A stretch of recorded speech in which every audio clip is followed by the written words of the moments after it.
হয়ে গিয়ে বলতেছে জামাতে ইসলামীর নারী কর্মীরা কোনো জায়গায় আসলে ওদের পোশাক খুলে ফেলবে। সে তার সহকর্মীদেরকে হুকুম দিচ্ছে। আরেক জায়গায় চাঁপাইনবাবগঞ্জে মেয়ে হয়ে একজন কথা বলেছে যে ওদের হেজাব এবং নেকাব খুলে ফেলবেন, রাতে দিয়ে দিবেন। এর নাম গণতন্ত্র? নির্বাচনের আগেই যদি আপনি এটা করেন, নির্বাচনের পরে কি করবেন? মাদের হাতে দিবেন ফ্যামিলি কার্ড, আর পাশাপাশি আপনার প্রতিপক্ষ হলে তার সেই মায়ের গায়ে দিবে আপনি হাত।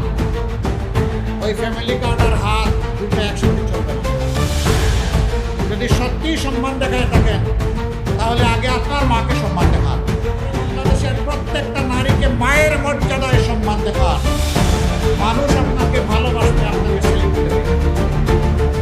আমি বলে দিতে চাই, আমাদের জীবনের চেয়ে মায়েদের ইজ্জতের মূল্য আমাদের কাছে অনেক। সারা বাংলাদেশের শান্তিকামী মুক্তি পাগল মানুষকে বলে দিতে চাই, বিশেষ করে যুবকদেরকে বলে দিতে চাই, কোনো মায়ের সাথে কেউ যদি এই ধরনের অসভ্য আচরণ করে, আপনারা আবার 24-এর মতো বিস্ফোরিত হবেন।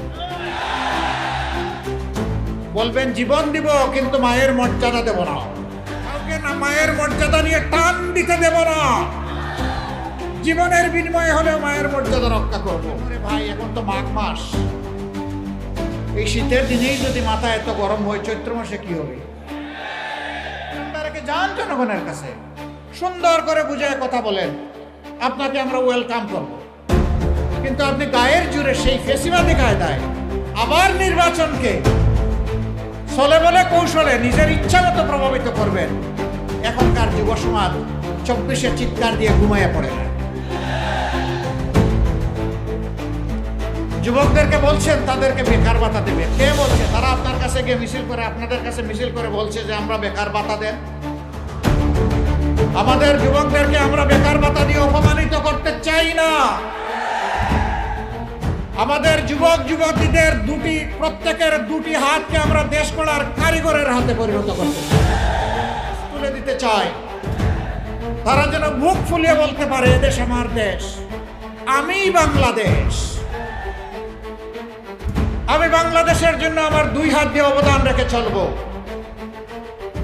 আমি হাত বাড়িয়ে কারো কাছ থেকে বেকার ভাতা নেব না। যুবকরা মন খারাপ করেছেন। আপনারা কি বেকার ভাতা চান না কাজ চান? কাজ চান। আপনাদেরকে মোবারকবাদ। সম্মানিত ভাইয়েরা, আল্লাহর রহমতে আপনাদের দোয়া, ভালোবাসা, সমর্থন, ভোটে যদি আমাদের 11 দলীয় এই নির্বাচনী পক্ষের প্রার্থীরা বিজয়ী হয়ে সরকার গঠনের সুযোগ পান, আমরা যে কাজগুলো করতে চাই সেই কাজগুলোর কিছু অংশ আজকে বলে আমি বিদায় নেব। সব এখানে বলে নাম্বার 1, আমরা সমাজ থেকে দুর্নীতি দূর করবো ইনশাআল্লাহ। আমরা দুর্নীতির গাছের পাতা ধরে টানাটানি করবো না, আমরা জটটা ধরে টানব। দুর্নীতিকে আর বাংলাদেশে সহ্য করা হবে না। 2 নম্বর, যারা অন্যের দ্বারা প্রভাবিত হয়ে মানুষের কাছ থেকে অবৈধ চাঁদা নিয়ে মানুষকে জর্জরিত করে, এমনকি বিভিন্ন জায়গায় দেখি চাঁদা না দিলে দোকান ভাঙচুর, মারধর এগুলোও করে। যদি আমরা সেই সুযোগ পাই তাহলে দুর্নীতি যারা করেন আর চাঁদা যারা নেন তাদেরকে আমরা বুকে টেনে নিব, কারণ তারাও আমাদের সন্তান, তারাও এদেশের নাগরিক। তাদেরকেও প্রশিক্ষিত করে তাদের হাতেও মর্যাদার কাজ তুলে দেব ইনশাআল্লাহ।